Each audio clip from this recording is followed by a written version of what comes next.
नमस्कार दोस्तों, मैं स्वास्थ्य बुदौलिया आपका हार्दिक स्वागत करता हूं। और आज हम एक और नई डिसीज लेके आए हैं जो एक कॉमन है। लगभग 10 मिलियन लोगों को इंडिया में सोरियासिस की प्रॉब्लम है। सोरियासिस क्या है? Chronic auto immune skin disease. एक तो क्रोनिक लगभग बहुत समय से चली आ रही है, दूसरी ऑटो इम्यून, तीसरा स्किन डिसऑर्डर। इससे पहले मैं सोरियासिस और उसकी होम्योपैथिक मेडिसिन के बारे में बात करूं, जिन लोगों ने मेरे चैनल को सब्सक्राइब नहीं किया है वो चैनल को सब्सक्राइब कर दें और बेल आइकन दबाना ना भूलें, जिससे कि आगे आने वाली जो मैं वीडियोस डालूंगा उसका नोटिफिकेशन आप तक पहुंच जाए। तो आइए बात करते हैं सोरियासिस क्या है। तो सोरियासिस क्या है? Chronic auto immune skin disease. एक तो लंबे समय से चली आ रही है, दूसरा ऑटो इम्यून मतलब खुद की बॉडी की इम्यूनिटी, मतलब जो खुद की बॉडी की सेल उसको ही खत्म करने की कोशिश करती है, उसी को मारने की कोशिश करती है, उसी को डेवलप नहीं होने देती। और स्किन डिसीज माने की स्किन की प्रॉब्लम है। तो हम बात करते हैं कि सोरियासिस में क्या होता है। एक तो नॉर्मल जो स्किन सेल्स हैं उनका डेवलपमेंट, जब वो स्किन डेवलप हो रही होती है तो वो उनका एक नॉर्मल प्रोसीजर है कि वो 10 से 30 दिन तक लगभग में एक डेवलप होती है और फिर खत्म होके नई सेल डेवलप हो जाती है। 10 से 30 दिन के समय में कि स्किन बार बार हटती है फिर नई आती है। लेकिन क्या होता है सोरियासिस का जो होती है तो उसमें क्या होता है कि जो स्किन सेल्स हैं लगभग 8 से 10 गुना स्पीड में 8 से 10 गुना स्पीड में सेल्स इमेच्योर डिवाइड होती हैं। मतलब इमेच्योर डेवलपमेंट होता है सेल का 10 गुना या 8 से 10 गुना डिवाइडेशन होता है, इतनी स्पीड में डिवाइडेशन होता है। तो इससे क्या होगा, अब स्किन सेल का जो डिवाइडेशन हुआ है उससे क्या अंतर पड़ेगा। तो जो सेल्स का डिवाइडेशन हुआ है, इमेच्योर सेल बनी पहले तो जो सेल एक के ऊपर एक इकट्ठी होने लगती हैं। इकट्ठी हुई तो मान ले, देखिए मान लो इस जगह पे स्किन सेल्स बनी, तो इस जगह पे यहाँ पे उभरा हुआ एक के ऊपर एक के ऊपर एक के ऊपर सेल बन रही है, तो यहाँ पे उभरा हुआ ऐसा बनेगा, पैचेस टाइप के बन जाते हैं, रेड पैचेस दिखाई देती हैं। और उनमें भी स्पेशली सिल्वरी स्केल्स बनती हैं, सिल्वर कलर की पपड़ी बनने लगती है। तो वो एक स्पेशल फीचर है कि ये इसमें दिखता है। अब इसमें क्या है कि जो कलर देखेंगे वो रेड पैचेस में होगा, सिल्वरी स्केल्स मिलेंगी। अब साइड क्या है, कौन सी जगह मिलेंगी? तो कॉमन साइड देखेंगे तो स्काल्प, एल्बो का जो ये पॉइंट होता है एल्बो वाला, ये एल्बो, या एल्बो के बाद नी वाला पैर का जो हिस्सा, लिम्ब वाला जो हिस्सा रहता है, मतलब हाथ पैर, बैक और हिप वाला रीजन, या फिर मसल्स के जो फोल्ड होते हैं जैसे एक्जिला है, ग्रोइन रीजन है, या फीमेल्स में ब्रेस्ट के जो फोल्ड होते हैं उनमें इसका डेवलपमेंट होता है। तो ये तो हो गया साइट। बॉडी में वैसे कहीं भी हो सकती है, ये कंफर्म नहीं है कि यहीं हो। Most probably most common site है स्काल्प, लिम्स और फोल्ड ऑफ स्किन। अब दूसरी बात करते हैं इसके कॉज क्या है। कॉज के लिए पहला तो मैंने बता दिया आपको, ऑटो इम्यून। ऑटो इम्यून से मतलब कि खुद की सेल इसको सही से डेवलप नहीं होने देती। तो नॉर्मल, अब ये इसमें क्या होता है कि जो सेल का जो डिवाइडेशन होता है, सेल जैसे बनती हैं बहुत जल्दी रैपिडली बनने लगती हैं। इस इम्यूनिटी की वजह से सेल के डेवलपमेंट की स्पीड बढ़ जाती है, सेल बहुत जल्दी बनती है। और जल्दी बनेंगी, पर्याप्त समय में नहीं बनेंगी तो इमेच्योर बनेगी। तो ये एक प्रॉब्लम है। दूसरा हेरेडिटरी कॉज भी हो सकता है, मतलब कि किसी के दादा दादी, नाना नानी, मम्मी पापा और ना मामा मामी या उनके फैमिली में किसी को हो। वैसे तो कॉज अननोन रहता है, फिर भी ये 2 कॉज देखे जाते हैं। अब कुछ रिस्क फैक्टर हैं जो इसके लिए जिम्मेदार होते हैं, जैसे स्किन इंजरी हुई हो, कोई भी स्किन में इंजरी हुई हो, या फिर कोई सर्जरी हुई हो। तो क्या होता है कि जब हीलिंग का टाइम आता है, तो हीलिंग का टाइम आता है, फिर हीलिंग के बाद हीलिंग में स्कार बनता है, स्कार के बाद सेल धीरे धीरे स्कार को हटा के नॉर्मल हो जाती है। लेकिन ये क्या करती है, अब सेल ही रैपिड बन रहे हैं तो स्कार की जगह पपड़ी बना देती है। वो पपड़ी फिर धीरे धीरे धीरे धीरे सोरियासिस का फॉर्म ले लेती है। दूसरा, या तो इमोशनल स्ट्रेस हो किसी को, मतलब कि कह सकते हैं टेंशन में हो। स्ट्रेस तो कई डिसीजों का जनरेटर होता है, बहुत सी डिसीज को लेके स्ट्रेस आता है। या फिर कोई मेडिकेशन लिया, एलोपैथिक मेडिकेशन लिया है पहले से, या कोई बीपी की गोली खा रहा हो, या कैंसर की मेडिसिन लेता हो, या कहें कि एंटी मलेरियल ट्रीटमेंट ले रहा हो, बीटा ब्लॉकर्स ले रहा हो, तो उन लोगों में ये साइड इफेक्ट के रूप में सोरियासिस का डेवलपमेंट होने के चांसेस रहते हैं। और अल्कोहल का भी एक कॉज होता है कि अल्कोहल भी इसके लिए लगभग कहीं ना कहीं से जिम्मेदार होता है।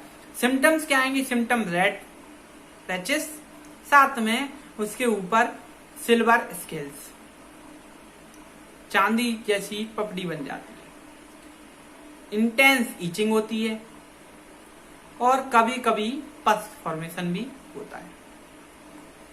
ये अगर इनके टाइप की बात करेंगे तो ये 4 टाइप का होता है। पहला पस्चुलर, छोटे छोटे रेड पैचेस होंगे और उनमें पस का फॉर्मेशन होगा। अगर इनकी साइड देखी जाएगी तो हाथ की हथेली, हाथ पे हथेली, मुख, पैर में सोल या तलवे जिनको कहते हैं, ये कॉमन साइड है इसके जो मेनली देखने को मिलते हैं। या और क्या हो सकते हैं, तो और यहाँ पे डेवलप हुआ साथ में किसका फॉर्मेशन हो रहा है, पस का, तो ये एक कॉज है। अब इसका एक दूसरा टाइप है गटेट। सबसे ज्यादा कॉमन क्या है, पस्चुलर, इसके बाद गटेट। गटेट में क्या होता है, जो धड़ वाला रीजन होता है, ट्रंक वाला जो रीजन होता है, वहां पे गटेट का फॉर्मेशन ज्यादा होता है।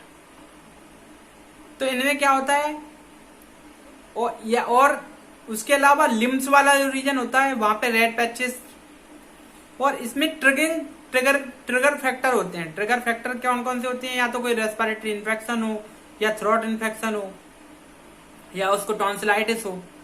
ये ट्रिगर फैक्टर या रिस्क फैक्टर जो थे इसके, वो इसमें ज्यादातर कॉमन देखने को मिलते हैं।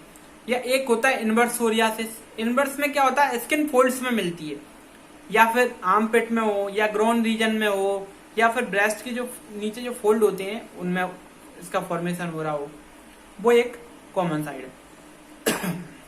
अब देखेंगे एक होता है इरिथ्रोडर्मिक, ये सीवियर फॉर्म होता है। इसमें क्या होता है कि जो सोरियासिस डेवलप होती है वो सोरियासिस शाइनी रेड पैचेस के रूप में दिखाई देती है।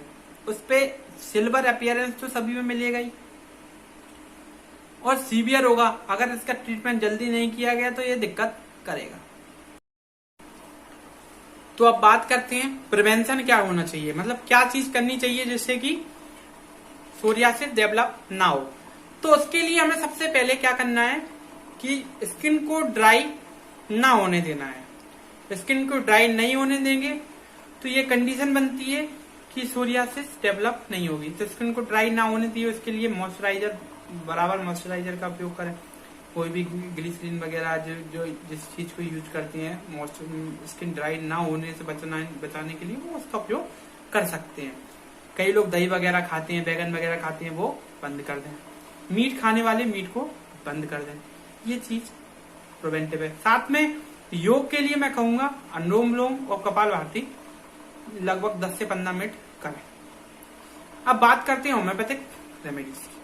होम्योपैथिक रेमेडीज में सबसे पहले मैं प्रेफर करूंगा सल्फर 30 को। सल्फर 30 जिनमें जो अनहेल्दी पर्सन होते हैं, जो गंदे दिखाई देते हैं, जो नहाते नहीं है कई दिनों से, सीवियर ईचिंग होती है, बर्निंग होती है, तो ऐसे पर्सन को सल्फर देना चाहिए। सल्फर भी मॉर्निंग में सुबह 2 drops directly on the tongue.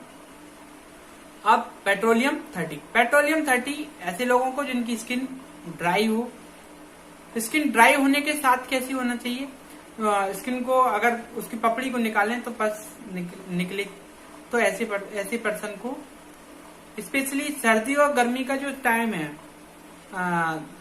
जो सर्दी के टाइम पे ये दिखाई दे और गर्मी और बरसात के समय पे ये लगभग सही हो जाए, तो ऐसे पर्सनों को हमें क्या देना है, पेट्रोलियम 30 रात के समय डायरेक्टली ऑन द टंग। अब बात करते हैं हम आर्स आयोड की। आर्स आयोड ऐसे पेशेंट जो दुबले पतले होने के साथ उनकी जो सोरियासिस है वो पस्चुलर है और सीवियर ईचिंग हो, मतलब खुजली हो और सर्दी के टाइम पे हो, तो ऐसे पर्सन को आर्स आयोड 2 टाइम्स ना दे। अब बात करते हैं ग्रेफाइटिस 30 की। ग्रेफाइटिस 30 स्पेशली इनके स्काल्प पे हो या उनकी स्किन ड्राई हो और जब उनकी पपड़ी निकालें तो येलो कलर का उसमें से डिस्चार्ज या पस निकले, तो ऐसे पर्सनों को, और एक स्ट्रेस जिनका कॉज हो, तो ऐसे पर्सनों को graphites 30 3 time in a day. अब बात करते हैं किसकी, मर्क सॉल की। मर्क सॉल क्या है, कुछ लोगों में सोरियासिस बहुत ही फास्ट रैपिडली डेवलप होती है, तो रैपिड डेवलप हुई हो और सीवियरिटी में आ गई हो, तो ऐसे पर्सनों को merc sol 3 time in a day 30। कुछ पेशेंट हैं जिनका सर्दियों में ज्यादा जल्दी बढ़ जाता है और हनी लाइक डिस्चार्जेस होते हैं उनकी उससे पस्चूल से, तो ऐसे पर्सन को mezereum 3 time in a day. कुछ पेटेंट में बता रहा हूं, जैसे कि डॉक्टर रैकबैक का R65, इसको सोरियासिस ड्रॉप भी बोलते हैं। इसको 10 बूंद दिन में 2 बार, एक आधा कप पानी लें, आधा कप गुनगुना पानी, इसमें 10 बूंद डाल लें और खाना खाने के कितनी देर पहले, 1 घंटे पहले, या बाद में ले रहे हो तो लगभग आधे पौने घंटे बाद।